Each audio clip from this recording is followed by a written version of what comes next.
Hello बच्चों, चक्रव्यूह series में सबका स्वागत है। फिर से कुछ और चैप्टर्स जिस तरह से रिवाइज कर रहे हो उसी तरह से सॉलिड स्टेट भी एक चैप्टर होगा। हालांकि मेंस में ये नहीं रखा गया है, एडवांस में ही इसका रोल है, तो अभी हो सकता है बहुत सारे बच्चों ने ये चैप्टर ना पढ़ा हो, तो ठीक है।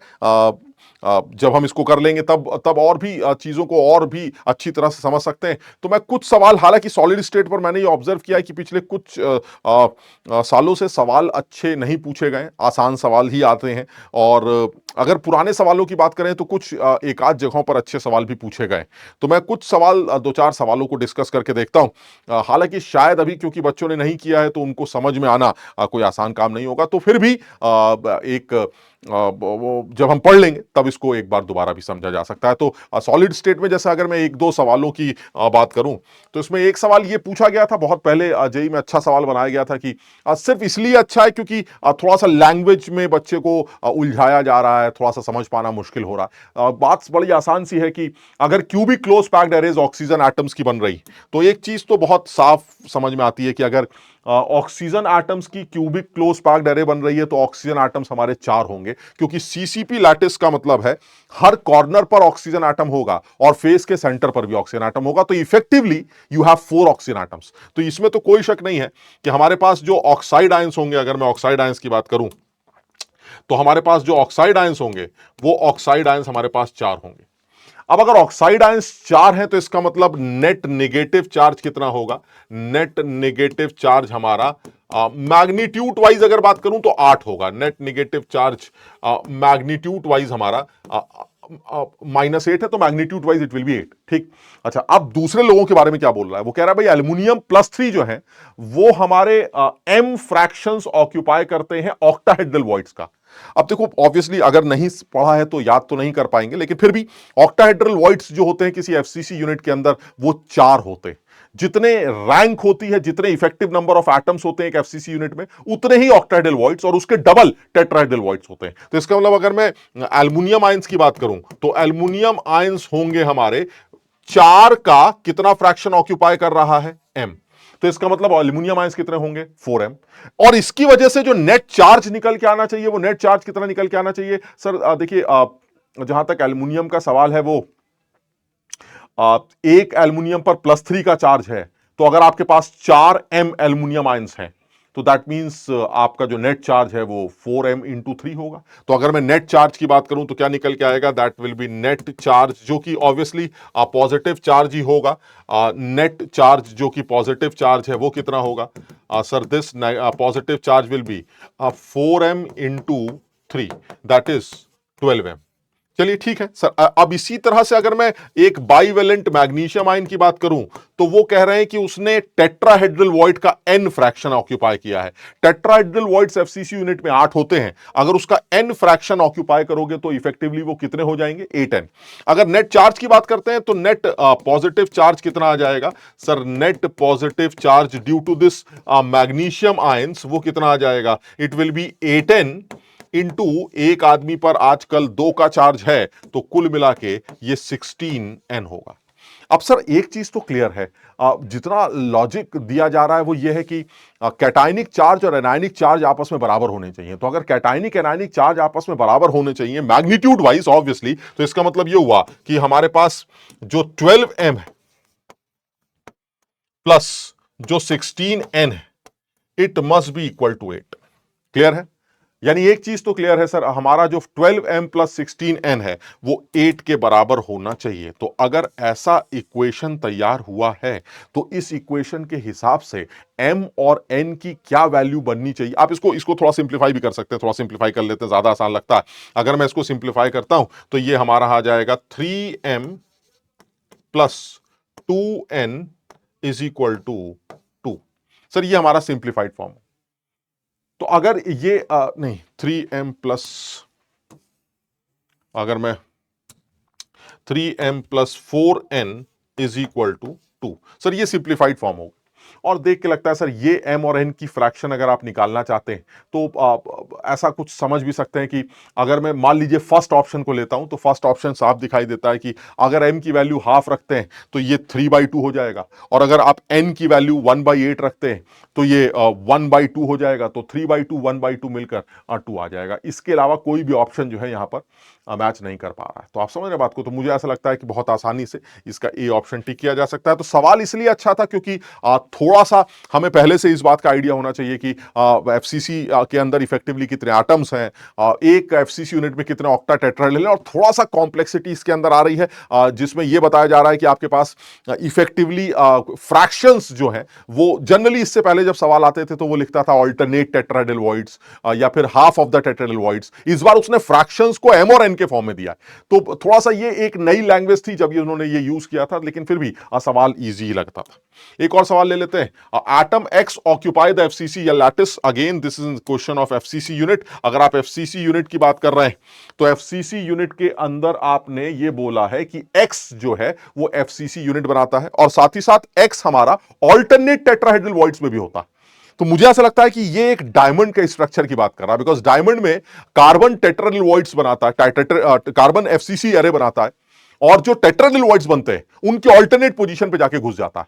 तो जो ये स्ट्रक्चर है मुझे ऐसा लगता है शायद ये डायमंड के बारे में थोड़ा सा डिस्कशन कर रहा है, कह रहा है कोई बात नहीं, डायमंड हो या ना हो, आप मुझे बताइए पैकिंग फ्रैक्शन क्या होगा। तो देखिए एक चीज तो क्लियर है कि अगर मैं इफेक्टिवली टोटल एटम्स की बात करूं, यानी इफेक्टिव एक्स एटम्स की बात करूं, तो एक यूनिट में इफेक्टिवली एक्स एटम्स कितने होंगे? सर देखिए एक तो वो एफसीसी बना रहा है तो 4 तो वो होंगे, और साथ ही साथ ऑल्टरनेट टेट्राहेड्रल की बात कर रहा है यानी 8 तो टेट्रा होते हैं, लेकिन आप ऑल्टरनेट की बात कर रहे हैं, इसका मतलब आधे में है और आधे में नहीं है, यानी कुल मिला के देखें तो आप इफेक्टिवली 8 एक्स एटम्स की बात कर रहे हैं। You have 8 x atoms, clear है? 4 तो एफसीसी वाले हो गए और ऑल्टरनेट टेट्रा वाले 4 हो गए, क्योंकि टेट्रा 8 होते और ऑल्टरनेट मतलब एक में है एक में नहीं, एक में है एक में नहीं, तो 8 का आधा 4 वो आ जाएगा। तो कुल मिला के 8 एटम्स। सर 8 एटम्स का पैकिंग फ्रैक्शन निकालना, इसमें क्या परेशानी है? तो पैकिंग फ्रैक्शन क्या होता है? सर पैकिंग फ्रैक्शन या पैकिंग एफिशिएंसी परसेंटेज बाद में निकाल लेंगे। Packing fraction is equal to volume of the atoms, यानी 4 into 4/3 pi r cube upon volume of the unit. जो भी यूनिट का वॉल्यूम होता है, and the volume of the unit is a cube, because this is cubic structure. बस sir अगर a और are का रिलेशन मिल जाए तो सर जिंदगी संवर जाएगी, और ए और आर के रिलेशन में आपको थोड़ा सा दिमाग लगाना पड़ेगा।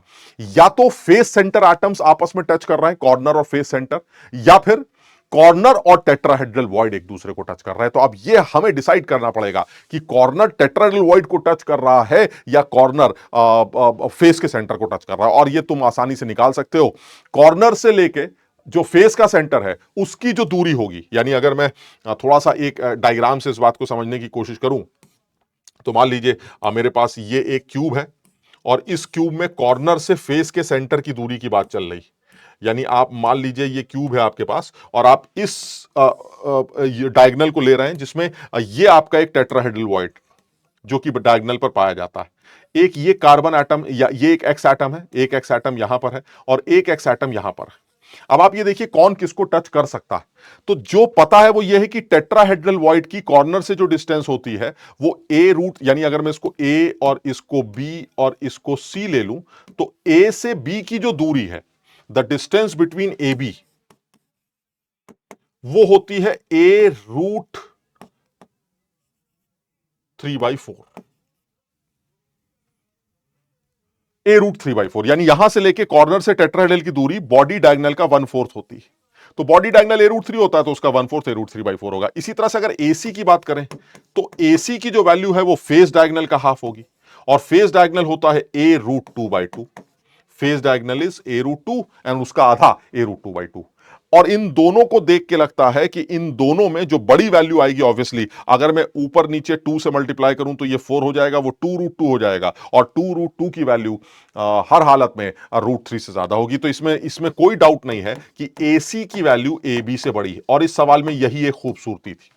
अगर AC AB से बड़ा है तो इसका मतलब यह हुआ कि सर AB टच कर लेगा, ये दोनों आपस में टच कर लेंगे, लेकिन ये वाले टच नहीं कर पाएंगे। और अगर ये दोनों आपस में टच कर रहे हैं तो इसका मतलब ये हुआ सर ये वाला रिलेशन हमारे लिए काम का है। AB की जो वैल्यू होगी वो a√3/4 होगी, इसलिए AB यानी कि दो एटम्स X के, तो उन दो एटम्स का, यानी अगर A और R का रिलेशन निकालना चाहते हैं तो A और R का रिलेशन क्या आएगा? अगर मैं AB को R के टर्म्स में देखना चाहता हूं तो कितना आएगा? एक R ऊपर वाला, एक R नीचे वाला। समझ रहे बात को? अगर ये दोनों एक दूसरे को टच कर रहे हैं तो इसकी रेडियस प्लस इसकी radius is equal to a√3/4। So that means 2r is equal to a√3/4। So a is equal to 8r/√3। यानी आप a की जगह क्या लिखने जा रहे हैं? सर a की जगह लिखने जा रहे हैं 8r/√3। So this is 8 into 4/3 pi r cube divided by, अगर मैं ए की वैल्यू निकालना चाहता हूं तो यह आ जाएगा 8 into are divided by √3, 8r/√3 का होल क्यूब। आप देख पाएंगे सब कुछ कैंसिल हो जाएगा और ये लगभग लगभग 0.35 निकल के आएगा। यानी अगर आप परसेंटेज चाहते हैं तो ये परसेंटेज 35% जो है अब वो तैयार हो जाएगा। तो एक अच्छा सवाल जो है बनाने की कोशिश की गई है, और ए की जो वैल्यू है वो आर के टर्म्स में निकालना, मुझे लगता है यही इस सवाल का एक खूबी थी, क्योंकि बहुत सारे बच्चे जो गलती करके आते हैं वो यही है कि सर ये दोनों भी तो फेस सेंटर एटम्स है, सर ये दोनों भी एक दूसरे को टच कर रहे होंगे। अब ये दोनों टच करेंगे या ये दोनों टच करेंगे? क्योंकि अगर ये दोनों टच करेंगे तो ए की वैल्यू आर के टर्म्स में कुछ और आएगी, और अगर ये दोनों टच करेंगे तो ए की वैल्यू आर के टर्म्स में कुछ और आएगी। Sir obviously sir tetrahedral void sir corner से ज्यादा क्लोज होता है as compared to face centre, so ultimately ये दोनों टच करेंगे। So 2r is equal to a√3/4। Clear? अब इसमें उन बच्चों को जिन्होंने नहीं पढ़ा उनको क्या चीज समझ में नहीं आएगी, उनको ये नहीं पता है कि कॉर्नर से टेट्राहेड्रल वॉइड की जो दूरी है वो ये होती है, ये कॉर्नर है और इस कॉर्नर से ये टेट्राहेड्रल वॉइड जो है वो a√3/4 डिस्टेंस पर होता है। तो अब ये चीज धीरे धीरे करके जब तुम ये चैप्टर पढ़ोगे, जिन्होंने पढ़ा है अच्छी बात है, जिन्होंने नहीं पढ़ा तो जब वो चैप्टर पढ़ेंगे तो ये चीज उनको क्लियर हो जाएगी। और बात करते हैं, ये भी एक अच्छा सवाल बनाया गया था जिसमें ये कहना चाह रहे हैं कि एक सॉल्ट है जो इस तरह का स्ट्रक्चर फॉर्म कर रहा है जिसका एक फेज दिखाया गया है, सिर्फ एक फेज दिखाया गया है। तो जब उसका सिर्फ एक फेज दिखाया गया है तो थोड़ा सा कंफ्यूजन ये आता है कि भाई ओवरऑल सिचुएशन क्या है, क्योंकि मुझे ओवरऑल पैकिंग फ्रैक्शन कैलकुलेट करना है। तो देखो एक चीज तो बहुत आसान है, अगर आप ओवरऑल पैकिंग फ्रैक्शन निकालना चाहते हैं तो इसमें कोई शक नहीं है, पैकिंग फ्रैक्शन जो होगा वो होगा volume of anions, volume of effective anions, इसमें कोई शक नहीं है, इफेक्टिव एनायंस जितने भी होंगे इसके अंदर, plus volume of effective cations, volume of effectively जितने भी कैटायंस हैं, इफेक्टिव कैटायंस, और अगर मैं इनको डिवाइड कर दूं टोटल वॉल्यूम से, वॉल्यूम ऑफ द यूनिट, यही पुराना formula sir, volume of the unit, volume of unit cell. Sir ये आपका पैकिंग फ्रैक्शन। आप कैटायंस कितने, एनायंस कितने, बस ये और बताइए, और फिर यूनिट सेल के वॉल्यूम से उनको लिंक कर दीजिए। तो देखो एक चीज तो क्लियर है, इसका अगर एक फेज ये दिखाया गया है तो फिर ये सब तो कहा जा सकता है कि ये एनायन है R-, ये एनायन है R-, और सर ये आपका कैटायन है जिसको आप, जिसकी रेडियस अगर आप निकालें तो सर ये आ जाएगा आपका RX, R- प्लस R+। ठीक, तो इसकी रेडियस R+ ले लेते हैं, the radius of this cation is R+। ठीक है, तो एक रिलेशन तो यहां से दिख रहा है कि 2R- जो है वो A के बराबर है, और दूसरी बात R+/R- अगर आप निकालते हैं तो ये 0.414 आएगा। मैथ्स के स्टूडेंट्स आसानी से ये ज्योमेट्री लगा सकते हैं, इन दोनों को अगर मैं ज्वाइन करूं तो दिस इज 45 डिग्री। तो अगर मैं cos 45 लगाता हूं तो cos 45 इज इक्वल टू, आप समझ रहे कैसे निकला होगा, cos 45 degree is equal to base और हाइपोटेन्यूज। बेस कितना है R- और हाइपोटेन्यूज कितना है R++ R-। सर इसको सॉल्व करके R+/R- की वैल्यू निकाली जा सकती है, एंड दैट इज 0.414।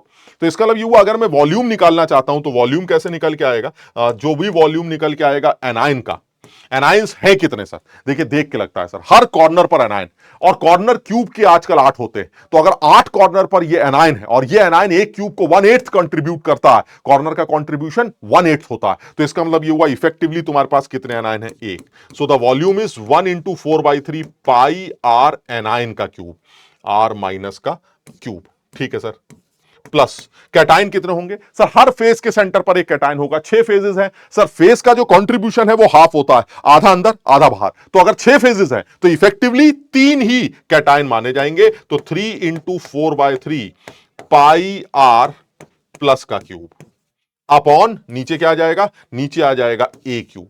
सर अब सारी दुनिया जानती है सर, आप कैटाइन की रेडियस एनायन के टर्म्स में लिख सकते हैं सर, अब बहुत आसान हो गया। अगर आप कैटाइन की रेडियस एनायन के टर्म्स में लिखते हैं तो this is 1 into 4/3 pi r anion का cube plus 3 into 4/3 pi anion की जगह कैटाइन की जगह क्या रख सकते हैं, 0.414 आर एनायन का क्यूब डिवाइडेड बाय ए क्यूब। और ए की वैल्यू आर के टर्म्स में क्या निकल के आ रही है सर, ए की वैल्यू आर के टर्म्स में निकल के आ रही है यहां से, ये देखिए आप, ए की वैल्यू आर के टर्म्स में दैट इज 2r माइनस, तो दिस इज 2r माइनस का क्यूब।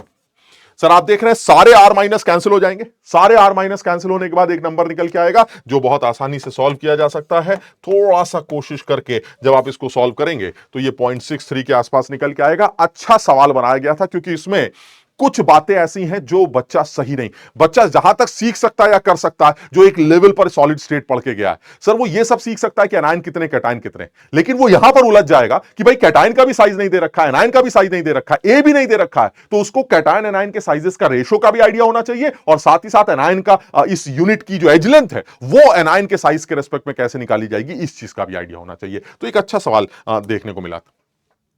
यह भी एक बड़ा खूबसूरत सवाल बनाया गया था, बहुत पहले की बात है।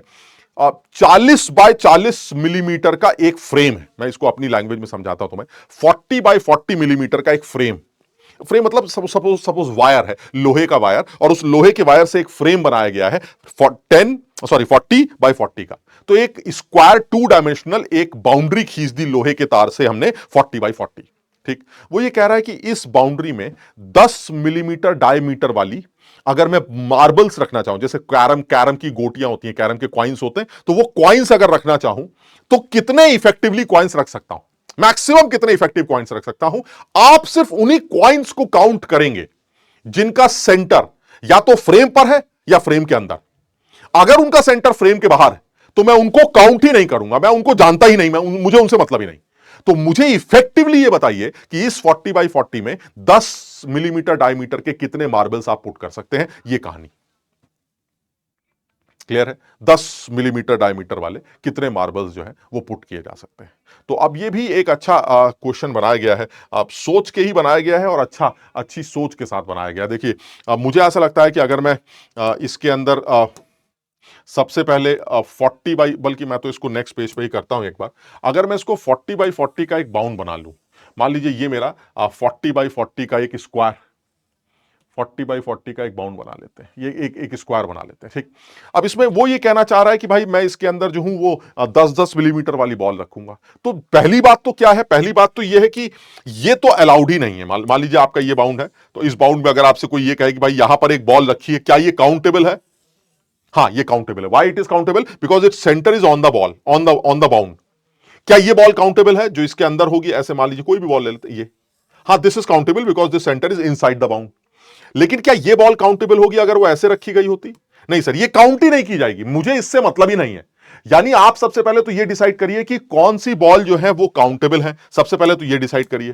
ठीक है, और जब ये डिसाइड हो जाए कि कौन कौन सी बॉल काउंटेबल है, तो आप उनका इफेक्टिव बताइए कि इस बाउंड में, इस 40 बाई 40 के एरिया में इफेक्टिवली कितनी बॉल्स आपको दिखाई देती। इफेक्टिवली यानी क्या ये काउंटेबल है ये तो, लेकिन इफेक्टिवली कितनी काउंटेबल है? सर इफेक्टिवली ये 1/4 है बस, इफेक्टिवली इट इज 1/4।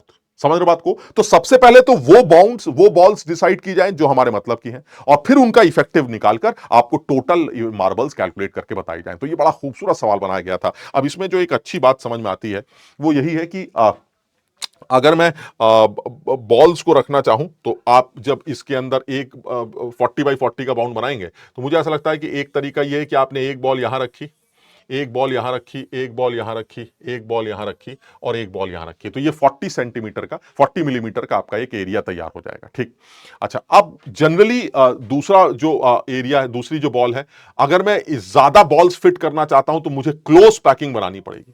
और क्लोज पैकिंग क्या है? एक बॉल यहां रखी, एक बॉल यहां रखी, एक बॉल यहां रखी और एक बॉल यहां रखी। इसी तरह से सर आपने फिर से ये तैयारी की और आपने फिर से ये बॉल्स रखी और आपने एक बॉल यहां रखी, फिर आपने एक तैयारी की, फिर आपने बॉल्स को रखना शुरू किया, ये बॉल्स ऐसे रख दी, ये ऐसे रख दी, फिर आपने तैयारी की। अब एक काम करता हूं मैं, पहले पहले मैं ये बना लेता हूं, उसके बाद सोचूंगा कि ये एरिया कहां तक आएगा। ठीक, तो मैंने फिर एक बॉल रखी,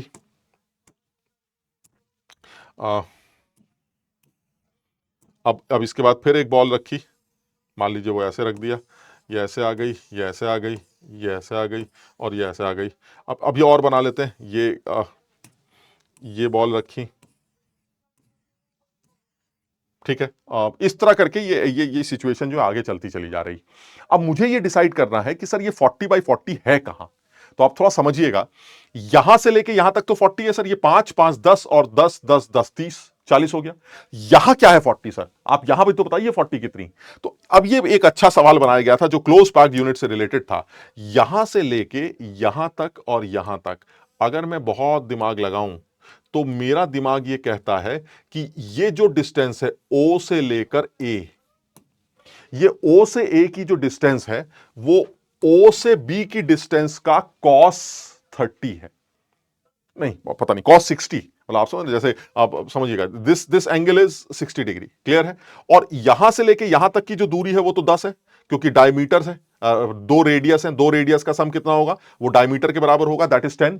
तो अगर ये 10 है तो जो ओए होगा वो कितना होगा सर, उसके लिए साइन साइन साइन लगाना पड़ेगा, है ना, साइन लगाना पड़ेगा। तो इसका मतलब ये हुआ कि अगर मैं ओए की बात करता हूं तो ओए हमारा वो ओबी साइन 60 होगा, ओबी साइन 60।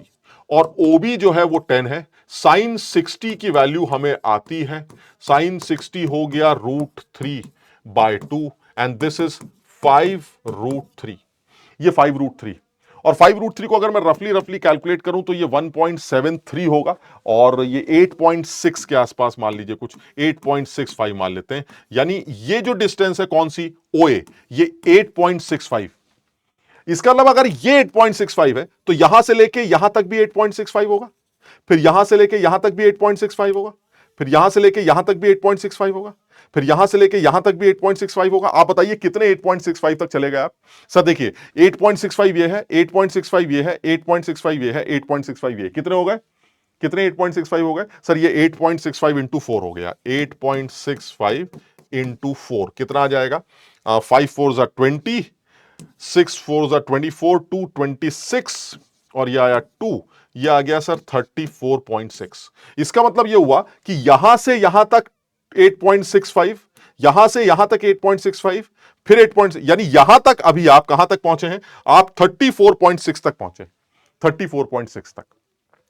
इसका मतलब यह हुआ कि अब अगर मैंने एक और 8.65 दे दिया, आप समझ रहे हैं, यानी आप 30 कहां तक पहुंचे हैं, 34.6, यानी अगर आप 34.6 तक पहुंच गए तो अब आपको 5 यानी एक आधी बॉल, यानी ये पूरी बॉल अभी भी ट्रैवल करने को मिलेगी।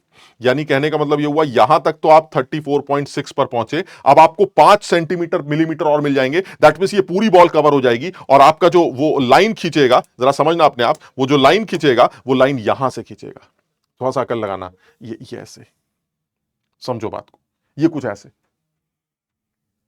अब ये सर स्क्वायर बाउंड है sir, this is also 40 sir, कैसे, यहां से लेके यहां तक आप 8.65, यहां से लेके यहां तक 8.65, यहां से लेके यहां तक 8.65, यहां से लेके यहां तक 8.65, फिर ये 5 पूरा आ जाएगा। सोचो इसमें 5 और जोड़ देंगे तो अभी भी 40 पूरा नहीं होगा, इसका मतलब ये 5 और आ जाएगा, यहां से लेके ये 5 और आ जाएगा, फिर थोड़ा सा और आ जाएगा। लेकिन सर थोड़ा सा आने से ये जो बॉल आ रही है सर, ये वाली जो बॉल्स आ रही हैं सर, ये गंदी बॉल्स हैं सर, इनसे मुझे मतलब नहीं है। क्यों, क्योंकि इनका सेंटर वो बाउंड के बाहर है सर, इनका सेंटर बाउंड के बाहर। और अगर इनका सेंटर बाउंड के बाहर है तो मुझे इन बॉल्स की शक्ल ही नहीं देखनी है, मैं इनसे मतलब ही नहीं रखता, बिकॉज मैं इनको कंसीडर ही नहीं करता। तो अगर आप इनको कंसीडर नहीं करते हैं तो ऐसे में आपके पास जो 40/40 के अंदर जो बॉल्स दिखाई देती हैं वो ये है। अगर आप इनकी इफेक्टिव बॉल्स कैलकुलेट करते हैं तो इफेक्टिवली जो टोटल नंबर ऑफ बॉल्स निकल के आएंगी वो आप जोड़कर कैलकुलेट कर सकते हैं। तो अगर आप देखें तो फुल बॉल्स कौन कौन सी हैं सर, 1 2 3 4 5 6 7 8 9 10 11 12 13 14 सर 14 बॉल्स तो पूरी की पूरी है, प्लस आधी वाली ले लेते हैं। आधी वाली सर एक ये वाली आ रही है, 1 2 3 4 5 6 7, 7 आधी वाली है, दैट इज 7/2 आ गई इफेक्टिवली, प्लस 1/4 वाली एक ये है, एक ये है, और 1/4 वाली कोई नहीं है। सो दैट मींस 1/4 वाली 2 है, तो दैट इज हाफ, ये हो गया। अगर आप इसको जोड़ते हैं तो ये इफेक्टिवली 18 निकल के आता है, यानी इफेक्टिवली आप मैक्सिमम कितनी बॉल्स रख सकते हैं? 18 इफेक्टिवली। और मैं सिर्फ किन बॉल्स को कंसीडर कर रहा हूं, हालांकि मुझे जहां तक याद आ रहा है ये सवाल उस टाइम का जिस टाइम पर आईआईटी का पेपर बाहर नहीं आता था और बच्चों को मेमोरी बेस पर ही इस सवाल को पूछा जाता था। तो मुझे ऐसा लगता है कि अब शायद सवाल किसी और तरह से भी पूछा जा सकता है, बट इसका जो बेस्ट फॉर्मेशन हो सकता है वो यही हो सकता है कि आपसे ये पूछा जाए कि 40x40 का एक बाउंड है और उस बाउंड में आपको मार्बल्स फिट करने हैं। आप सिर्फ उन्हीं मार्बल्स को काउंट करेंगे जिनका सेंटर बाउंड पर या बाउंड के अंदर आता है, और आप इसके बाद मुझे ये बताइए कि इफेक्टिवली कितनी बॉल्स इसके अंदर फिट होती हैं। तो इफेक्टिवली जो बॉल्स इसके अंदर फिट हो रही हैं वो ओवरऑल कितनी निकल के आती हैं? 18 इफेक्टिवली 18 मस्त एकदम। तो देखो ऐसा ये बड़ा बढ़िया सवाल है। सॉलिड स्टेट एक ऐसा चैप्टर है जिसमें थोड़ी सी सोच का इन्वॉल्वमेंट है और अभी इतना स्कोप है इस चैप्टर में सवाल पूछने का जिसकी कोई हद ही नहीं। इतना स्कोप है इस पर, अभी तो इन्होंने एक्सप्लोर ही नहीं किया। ये चैप्टर बहुत पुराना चैप्टर नहीं है जो आईआईटी के अंदर इंक्लूड किया गया है। जिस तरह से बाकी चैप्टर शुरू से चले आ रहे हैं, सॉलिड स्टेट काफी बाद में जाके आईआईटी के सिलेबस में इंक्लूड किया गया और उसके बाद से भी उन्होंने बहुत बहुत अभी नए नए एक्सप्लोर नहीं किए, नए नए सवाल पूछे एडवांस लेवल पर। तो अभी स्कोप इस चैप्टर में बहुत ज्यादा है और मुझे हर साल ऐसा लगता है कि जेई के पेपर में एडवांस लेवल पर एक बढ़िया सोच के साथ सॉलिड स्टेट का सवाल आएगा। लेकिन पिछले 1-2 सालों से देखा जा रहा है कि सॉलिड स्टेट पर कोई बहुत अच्छा सवाल उन्होंने नहीं पूछा। तो खैर उम्मीद करते हैं कि इस साल हमारे एग्जाम में एक बढ़िया सॉलिड स्टेट का कोई सवाल आए जो एक अच्छी सोच के साथ तैयार हुआ हो। उसके लिए हमें एक अच्छी तैयारी करनी पड़ेगी, एक अच्छी पढ़ाई के साथ पेपर देना पड़ेगा। तो बहरहाल मैं अब और ज्यादा सवाल इसके अंदर नहीं लूंगा। मुझे ये कुछ सवाल ठीक लगे जो मैंने डिस्कस किए। जब आप इस चैप्टर को और अच्छी तरह से पढ़ लेंगे तो और भी सवालों को डिस्कस किया जा सकता है जो भले ही जेईई में ना पूछे गए हो लेकिन वो और भी बेहतर सोच के साथ बनाए गए। ठीक है, तो चलिए आज इतनी बात करेंगे, थोड़ा सा और आगे डिस्कशन बाद में करते हैं। आगे भी चैप्टर्स चलते रहेंगे, आपका रिवीजन होता रहेगा। ठीक है, चलिए थैंक यू सो मच।